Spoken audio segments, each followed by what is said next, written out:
Have you ever felt like you're watching your own life from behind glass, going through the motions while something essential inside you slowly withers? You wake up, follow the same routine, speak the same words, think the same thoughts, and somewhere beneath the surface of this mechanical existence, your soul is whispering desperately for you to wake up. This is not exhaustion. This is not simple burnout. This is something far more profound and dangerous that the ancient mystery schools warned about for thousands of years. This is the slow death of consciousness itself, the gradual fading of that divine spark that makes you truly human. Manly Palmer Hall spent his entire life studying the wisdom traditions of antiquity, and among the most urgent warnings he delivered was this: when we live mechanically, when we allow our days to blur into an endless repetition of unconscious actions, we commit a violence against our own soul that can lead to a sickness no doctor can diagnose and no medicine can cure. The modern world has perfected the art of inducing this state of mechanical living. We are surrounded by systems designed to keep us moving in predictable patterns, thinking predetermined thoughts, desiring manufactured wants, and measuring our worth by metrics that have nothing to do with the development of our consciousness. Every day, millions of people rise from their beds and begin performing a script they did not write, playing a role in a drama whose meaning they do not understand, chasing goals that were programmed into them by forces they have never questioned. And here is what the ancient teachings understood that we have forgotten. This state of unconscious repetition is not neutral. It is not harmless. It is actively destructive to the subtle dimensions of our being that require awareness, intention, and conscious presence to remain healthy and vital. When you live on autopilot, when you allow habit and conditioning to direct your every move, you are not simply wasting time. You are starving your soul of the very nourishment it needs to survive and thrive. Manly Hall often spoke of the soul as a garden that requires constant tending. In the ancient mystery traditions, particularly in the Hermetic teachings he studied so deeply, the soul was understood to be something alive, something that grows or withers based on the quality of attention we give it. Just as a garden left untended will become overrun with weeds, just as flowers will die without water and sunlight, the soul begins to sicken when it is denied the light of conscious awareness. But here is what makes this particularly insidious. The deterioration happens slowly. You do not wake up one morning to discover your soul has died. Instead, it happens in small increments, in tiny surrenders of consciousness that seem insignificant at the time. You stop noticing the beauty of the sunrise because you are thinking about your emails. You stop truly tasting your food because you are scrolling through your phone. You stop listening to your own thoughts because you have filled every moment with external noise. And gradually, without even realizing it, you become a stranger to yourself, performing the functions of life without truly living. The ancient Egyptians, whose wisdom traditions deeply influenced Manly Hall's work, had a concept they called the Ka, which was understood as the vital essence or life force that animated the physical body. But they recognized something crucial. The Ka could be present in a body and yet remain dormant, unexpressed, locked away behind layers of mechanical behavior and unconscious habit.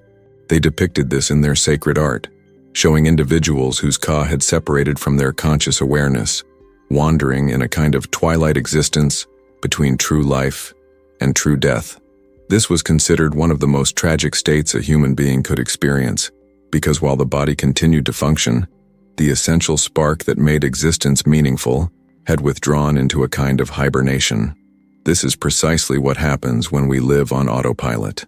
We become animated corpses, going through the motions of existence while the most important part of us slowly retreats into darkness. Carl Jung, whose psychological insights complemented the esoteric teachings that Hall championed, understood this phenomenon through the lens of what he called participation mystique, the state of unconscious identification with our environment and conditioning. Jung observed that most people live their entire lives in this state, never questioning the assumptions and patterns that govern their behavior, never asking whether the person they have become is the person they were truly meant to be. He saw neurosis, anxiety, and depression not as chemical imbalances, but as the soul's way of protesting against a life that has become too narrow, too mechanical, too divorced from the deeper currents of meaning and purpose that give existence its vitality. When you ignore these signals, when you medicate them away or distract yourself from them, you are essentially telling your soul to be quiet, to stop bothering you with its demands for authenticity and consciousness. And eventually, if ignored long enough, the soul does go quiet. But this silence is not peace. It is the silence of something that has given up trying to reach you. The first sign that your soul is beginning to sicken from mechanical living is a peculiar kind of numbness. Things that once moved you no longer reach you. Beauty becomes background noise. Relationships become transactions. Work becomes nothing more than a means to an end. You find yourself going through conversations without truly listening, eating without truly tasting, moving through your days without truly experiencing them. This numbness is your soul's immune system beginning to fail. In healthy consciousness, you feel things deeply. You are affected by the world around you. You respond to beauty with wonder, to suffering with compassion, to injustice with righteous anger. But when you live mechanically for long enough, these responses begin to fade. Not because the world has changed, but because the part of you that registers meaning has started to shut down as a protective mechanism. It is as if your soul, overwhelmed by the constant assault of mechanical existence, has decided that the only way to survive is to feel nothing at all. The second sign is the loss of curiosity about your own existence. When was the last time you asked yourself a truly profound question? When did you last sit in silence and simply observe your own thoughts without judgment or distraction? When did you last feel genuine wonder about the mystery of being alive? Children possess this quality naturally. They are endlessly fascinated by everything, constantly asking why, constantly exploring, constantly discovering. But somewhere along the way to adulthood, most people stop asking questions. They accept the ready-made answers provided by their culture, their family, their peer group, and they never push deeper. They never investigate the assumptions that govern their lives. They never question whether the goals they are pursuing are truly their own, or whether they were implanted by external forces. This loss of curiosity is perhaps the most dangerous symptom of soul sickness, because once you stop asking questions, once you accept mechanical existence as normal and inevitable, the possibility of awakening becomes increasingly remote. At this moment, I want to pause and ask, have you ever felt this profound disconnection between what your soul truly seeks and what the automatic world demands of you? This feeling of being trapped in a mechanical existence while something inside you screams for real meaning, for authentic life, for awakening. If you recognize this inner restlessness, this sense that there is something fundamentally wrong with the way we are living, know that this awareness is the first sign that your soul is still alive and fighting to express itself. Share in the comments by simply writing "still conscious," so that others who are awakening from this collective hypnosis know they are not alone in this journey to reclaim their own consciousness. Your comment may be the reminder someone needs to stop, breathe, and question the mechanical reality into which we have all been programmed to exist. I thank you for your courage to recognize this uncomfortable truth, to admit that something essential has been lost along the way and needs to be recovered. The third sign that Hall warned about is what he called the crystallization of consciousness, a state where your patterns of thought and behavior become so rigid, so habitual, that spontaneity and genuine response become impossible. You develop fixed opinions about everything without examining whether those opinions are truly yours or simply inherited. You react to situations in predictable ways because you have stopped truly seeing them and are instead responding to your memory of similar situations from the past. You speak in cliches because you have stopped accessing the original source of language within yourself. This crystallization is like a kind of spiritual arthritis, where the joints of consciousness become inflexible and movement becomes painful. The ancient alchemists, whose symbolism Hall studied extensively, depicted this state as the calcination phase, where the living essence becomes trapped in dead matter. But here is the crucial insight. In alchemy, calcination is not the end of the process. It is often the necessary first step toward transformation. The recognition that you have become rigid, mechanical, and unconscious is itself the beginning of the possibility of change. What causes this descent into mechanical living? The mystery traditions understood it as a kind of sleep that falls over consciousness when it becomes too identified with the material world and forgets its divine origin.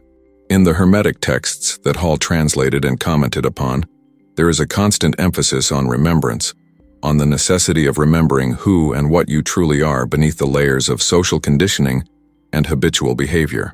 The word remember itself contains a profound teaching. To remember is to bring back together the scattered parts of yourself, to reassemble the fragmented consciousness that has been dispersed across 1,000 trivial concerns and mechanical responses. But modern life is specifically designed to prevent this remembering. We are kept in a constant state of distraction, our attention fractured into smaller and smaller pieces, our consciousness spread so thin across so many demands that genuine self-reflection becomes almost impossible. We are told that productivity is virtue, that busyness is a sign of importance, that constant stimulation is normal. And so we run faster and faster on the treadmill of mechanical existence, never stopping to ask where we are running to or why. The Stoic philosophers, whose teachings Hall also drew upon, understood that most human suffering comes from living in opposition to our own nature. Marcus Aurelius wrote that we should constantly ask ourselves whether our actions are aligned with reason and virtue, or whether we are simply reacting mechanically to external stimuli. He understood that the unexamined life, the life lived on autopilot, was not worth living, not because it was immoral, but because it was not truly human. To be human, in the highest sense, is to be conscious, to choose, to direct one's own consciousness with intention and awareness. When we surrender this capacity, when we allow ourselves to become mere reaction machines, responding predictably to stimuli like laboratory animals, we have given up the very thing that makes us human. We retain the appearance of humanity, but the essence has fled. How then do we break free from this mechanical existence? How do we wake up before the damage to our soul becomes irreversible? The first step, according to every wisdom tradition Hall studied, is the recognition that you are asleep. This is harder than it sounds. The nature of mechanical living is that it feels normal. Your habits feel like choices. Your conditioning feels like your authentic self. Your reactions feel like genuine responses rather than programmed patterns. The Greek philosopher Gurdjieff, whose teachings significantly influenced esoteric thought in the 20th century, insisted that human beings exist in a state of waking sleep, convinced they are conscious when they are actually running on automatic programs most of the time. He taught that genuine self-observation, the practice of watching yourself without judgment or identification, was the key to beginning to wake up. When you observe yourself with real attention, you begin to see the patterns. You notice that you have the same argument with your partner over and over, using almost the exact same words each time. You recognize that your emotional reactions are triggered mechanically by specific stimuli and follow predictable patterns. You see that most of your thoughts are not original but are simply variations on themes you have been thinking for years. This observation must be done without self-criticism or judgment. If you observe yourself mechanically and immediately begin condemning yourself for being mechanical, you have simply added another layer of mechanical response. The goal is not to feel bad about your mechanical nature, but to see it clearly, to recognize it as a fact about your current state of consciousness.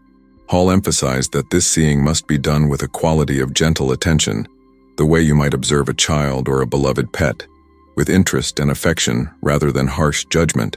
When you observe yourself this way, something remarkable begins to happen.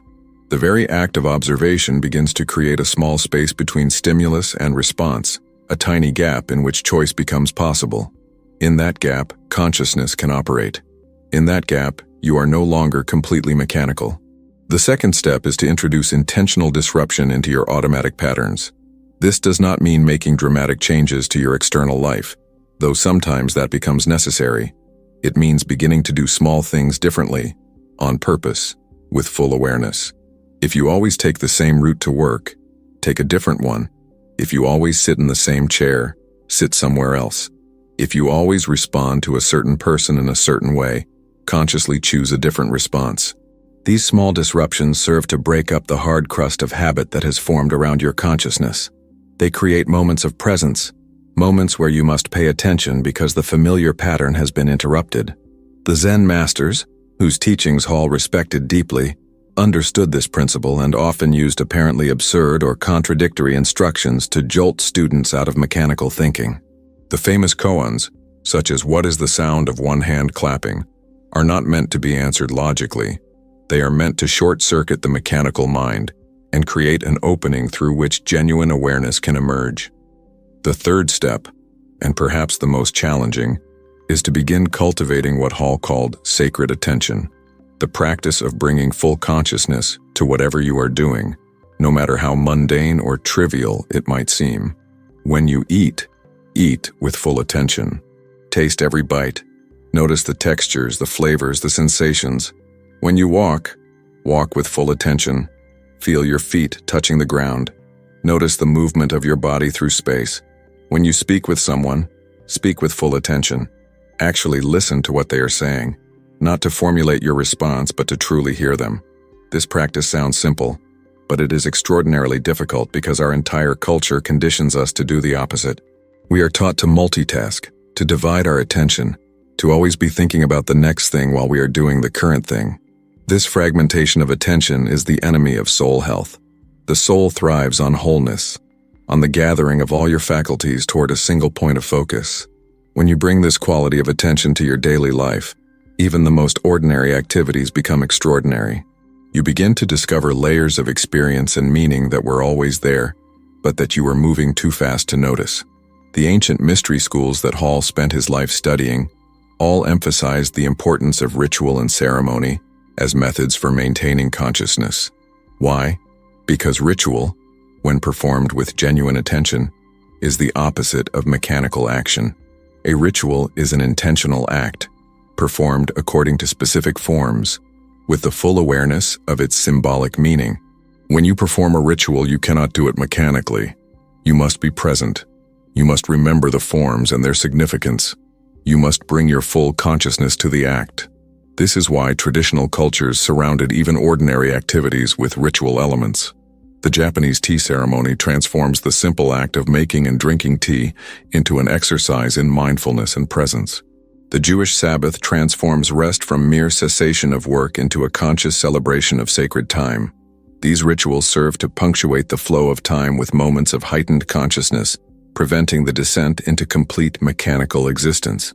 You do not need to adopt traditional rituals to benefit from this principle. You can create your own small rituals, moments in your day when you consciously stop and perform some action with full attention and awareness, transforming it from mechanical habit into conscious practice. Hall taught that the soul requires beauty to remain healthy. This is not a metaphorical statement, but a literal one.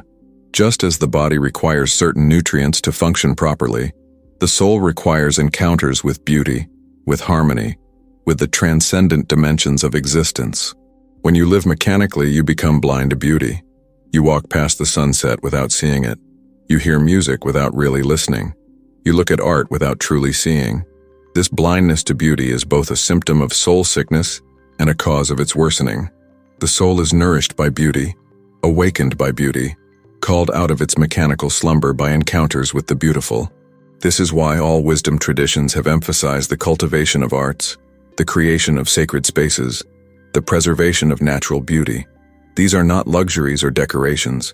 They are necessities for soul health. Make it a practice to consciously seek out and contemplate beauty every day. This might mean taking a different route that takes you past a beautiful garden. It might mean spending a few minutes really looking at a piece of art. It might mean listening to a piece of music with full attention, not as background but as the sole focus of your awareness. The Buddhist tradition, which Hall studied alongside Western esoteric teachings, offers profound insights into the nature of mechanical existence through its concept of samsara, the endless cycle of unconscious repetition, driven by craving and aversion. The Buddha taught that most human beings are trapped in this cycle, endlessly reacting to pleasant and unpleasant sensations, seeking pleasure and avoiding pain, never questioning the pattern itself.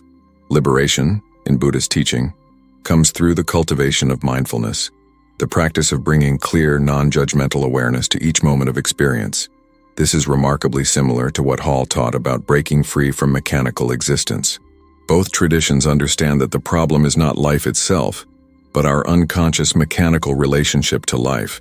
The solution is not to escape life, but to wake up within it, to bring consciousness to bear on our moment-to-moment experience. There is a particular danger that Hall warned about repeatedly, the danger of spiritual mechanicalness. It is possible, he noted, to become mechanical in your spiritual practices, just as much as in your worldly activities. You can perform meditation mechanically, going through the motions without genuine presence. You can read spiritual texts mechanically, accumulating information without allowing it to transform your consciousness. You can even pursue awakening mechanically, treating it as just another goal to achieve through mechanical effort. This is perhaps the most subtle trap, because it wears the disguise of spiritual progress. True spiritual development, Hall insisted, is not about accumulating techniques or knowledge. It is about the quality of consciousness you bring to each moment. A person who sweeps the floor with full presence and awareness is engaged in a more genuinely spiritual activity than someone who sits in meditation while their mind mechanically churns through fantasies and plans. The Hermetic principle of correspondence, as above so below, offers a key insight into why mechanical living is so harmful to the soul. This principle teaches that there is a direct correspondence between the macrocosm and the microcosm, between the vast patterns of cosmic existence and the small patterns of individual life. When you live mechanically, when you allow your consciousness to become rigid and repetitive, you are creating a microcosmic pattern that resonates with the forces of entropy and death in the macrocosm. You are, in a very real sense, aligning yourself with the downward arc of existence, the movement toward dissolution and chaos. Conversely, when you live consciously, when you bring awareness and intention to your actions, you align yourself with the upward arc, with the cosmic forces of organization, meaning, and evolution. This is not superstition or mysticism in the pejorative sense. It is a recognition of the fundamental interconnectedness of all levels of reality and the power of consciousness to influence the patterns that shape our experience. What happens if you do not heed these warnings? What becomes of a soul that remains sick for too long? Hall spoke of a state he called spiritual atrophy, where the higher faculties of consciousness simply cease to function from lack of use. Just as a muscle that is never exercised will eventually waste away, the capacities for wonder, for deep feeling, for genuine insight, for transcendent experience can atrophy if they are not exercised regularly. A person in this state may appear functional on the surface. They go to work, maintain relationships, perform all the necessary tasks of life, but something essential is missing. They have become what the existentialists called hollow men, going through the motions of existence without any real engagement with the deeper dimensions of being. This is not a judgment or condemnation. It is a tragedy. It is the loss of something infinitely precious, the squandering of the gift of human consciousness. But here is the remarkable thing, the truth that every wisdom tradition Hall studied emphasized. It is never too late to wake up. No matter how long you have been living mechanically, no matter how deeply asleep you have been, the capacity for awakening remains. The soul is incredibly resilient. Given even the smallest opening, the tiniest crack in the armor of mechanical existence, it will begin to reassert itself. All that is required is the decision to begin paying attention, to start observing yourself and your life with genuine interest and awareness. This decision does not need to be dramatic. You do not need to quit your job, leave your relationships, or move to a monastery. You simply need to begin, right where you are, with whatever is in front of you in this moment. Can you bring full attention to the next breath you take? Can you really feel the sensation of air entering and leaving your body? Can you do the next thing you do with complete presence, without letting your mind race ahead to future concerns or drift back to past regrets? If you can do this, even for a moment, you have begun the process of awakening from the mechanical existence that threatens your soul. If you also seek to break free from this automatic existence and wish to awaken the consciousness that has been put to sleep by the demands of the modern world, this channel is a space dedicated to exploring together the teachings of wisdom traditions that can guide us back to authentic life. In each video, we share ancient insights and practices that have helped countless souls reclaim their own consciousness and spiritual vitality. Subscribe to receive these regular reminders that there is a different way to live, a conscious and meaningful existence that is available to you at every moment. This community of seekers is here to support each other in this awakening journey, sharing experiences and encouragement as each of us works to bring light to our own dormant consciousness. I deeply thank you for dedicating your attention to this message, and may it serve as a gentle but urgent alarm, reminding you that your soul is waiting for you to wake up and truly live before it is too late.